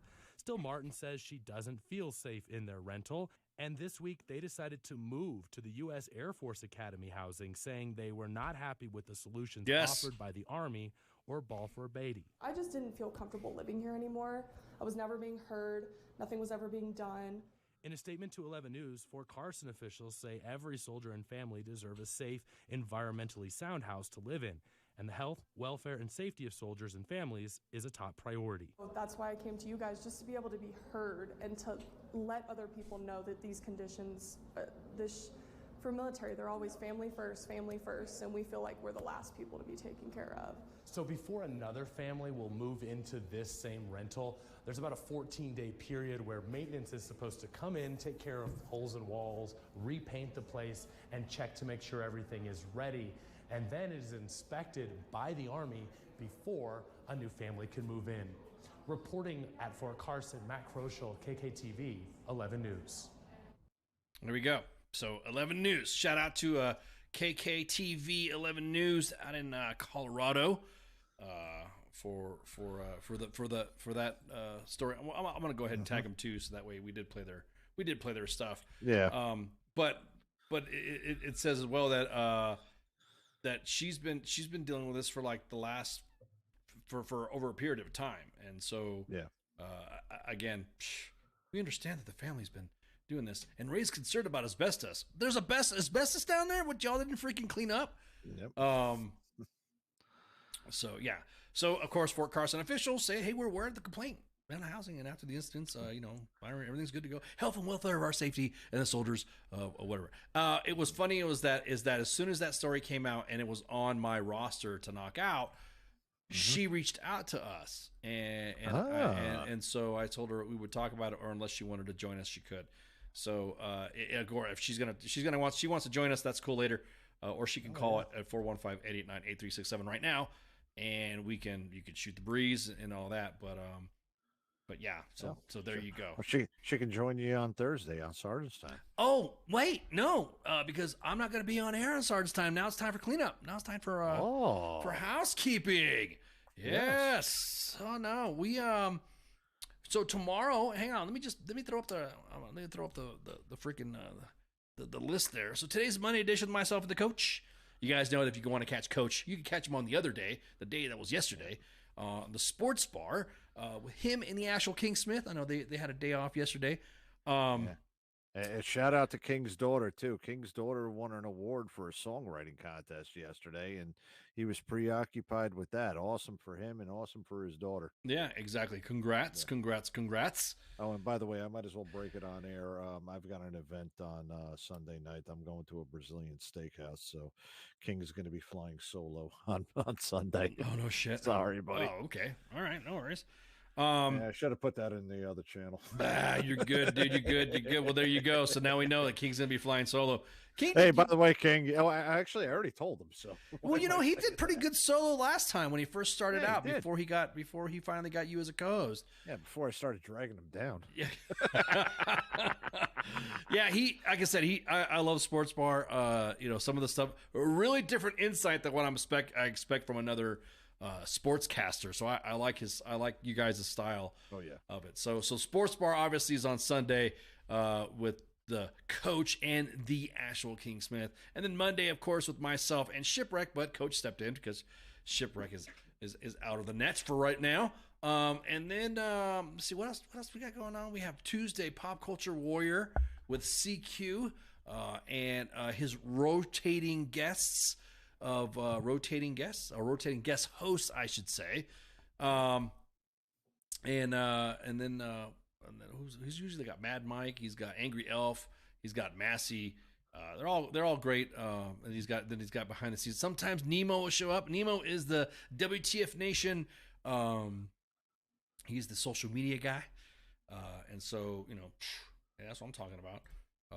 And then let's see. Tomorrow he's got John Carroll Lynch. Yeah, I was about to say tomorrow he's got John Carroll Lynch, who's he played a Norm Gunderson in Fargo, and then he also played on the Drew Carey Show as well.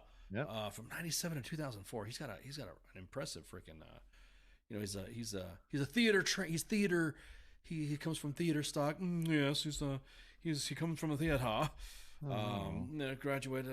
He graduated, attended Regis Jesuit High School in Denver, and studied theater in the Catholic University of America, graduating with a fine arts degree. Yes, and then a member of the Guthrie Theater Company. So he's gonna be on tomorrow with CQ. And then what else? What else we got? Who am I missing? I got Wednesday with the Smoke Pit with the Radar and TZ.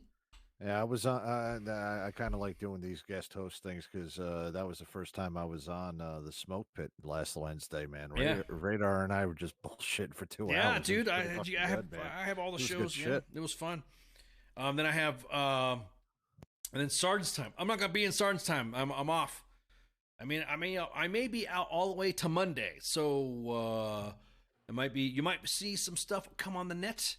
I was invited to speak with some of the Army's future leaders, and then attend a retirement function. So I'm kind of excited.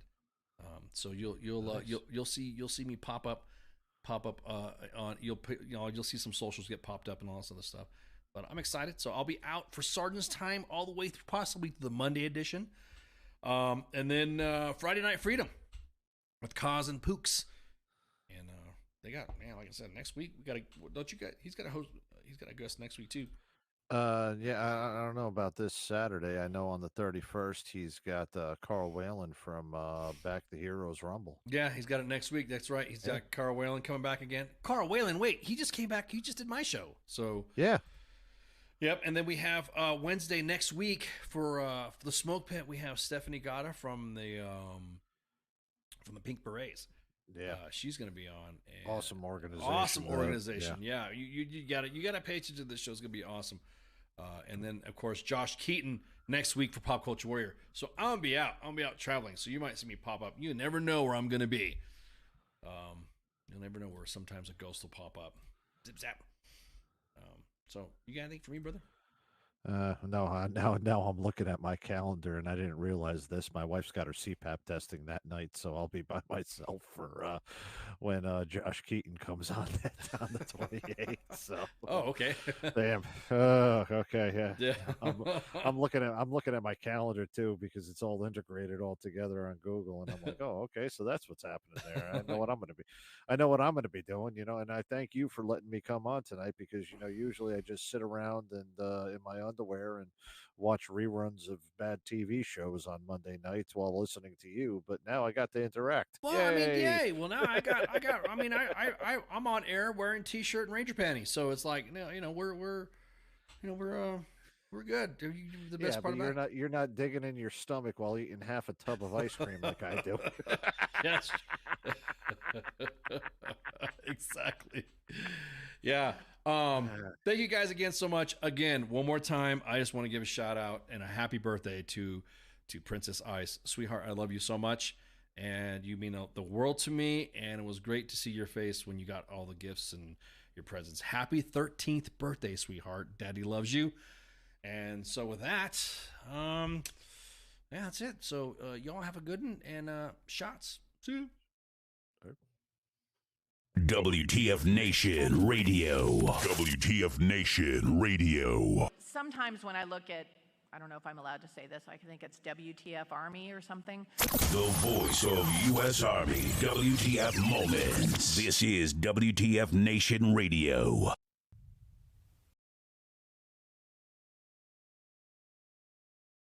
The voice of U.S. Army, WTF Moments. This is WTF Nation Radio. Everything stated on WTF Nation Radio is to be considered the opinion of the person that stated it, and not an official representation of WTF Nation Radio or U.S. Army WTF Moments. Price does not include tax, title, or license. Some assembly required. Each item sold separately. Batteries not included. Objects in mirror are closer than they appear. If conditions persist, contact a physician. Individual results may vary. Keep out of the reach of children. Avoid prolonged exposure to direct sunlight. Keep in a cool, dark place. And please enjoy the show. Shots. Я батько. Я молодший брат. Я водій маршрутки. Я скоро одружуся. Я фанат шахтера. Начальник отдела продаж. Я прораб. Я программист. Я свидетель на свадьбе. Дядя Юра, таксист. Я вчитель фізкультури. Я студент-геолог. У мене своя фірма. Я кращий друг зі школи. Я сусід, який завжди стукає по батареї. Я єдиний син.